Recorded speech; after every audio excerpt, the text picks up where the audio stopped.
ny tena fiainan-dra malagasy. Vao 19 taona monjy Natalia dia nitoejaza namelona irerin'ny zanany amin'ny fanasana lamba sy ny fatsakana ranon'olona.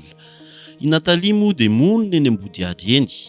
Izy indray no arahintsika eto amin'ny tena fiainan-dra malagasy anio. Narahasoana andrasana fialatsy Natalia, izay ty ambody ady no mipetraka 5 taona. Tsy manambady aho fa manan-janaka. Teto foana izay mipetraka hatrizay. Fonom-bola zazy Natalia dia efa nilaozany rainy ary ny reniny foana no mitaiza azy. Izy mianaka no miara-monina ary mifanampy amin'ny fitediavana. Tsisy lehilahy mihitsy atao aminay. Zaho mbola kely telozany dadanay izay. Ie mamanay foana no karakarainay hatramin'ny zanakelinay. Noho ny tsy fisian'ny asa atao dia voatery manasa lamba na matsaka ranon'olona Natalia sy ny reniny ary io no fotom-piveloman'izy ireo hatramin'izay. Zaho tsy miasa fa manasa lamba dia maka rano, dia makafozy eny an-tambary. Mamanay koa tsy miasa fa manasa lamban'olona. Araka ilay olona miantso indraindray 20.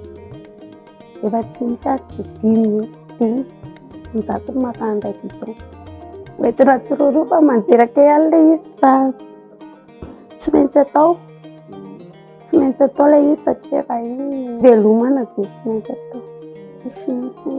Tsy zavatra atao mihitsy ankoatran'ny manasa lamba, tsy maka rano.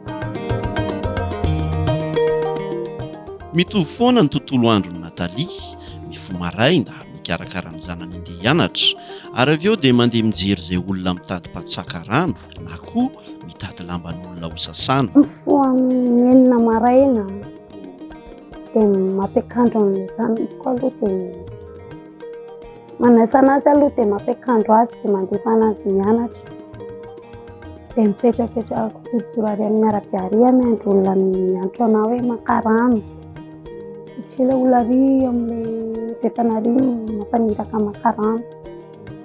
Dia miandry eo aho miandry izay olona maka rano eo. Mahatsiaro miaina anaty fahasahiranana tanteraka tokoa Natalia.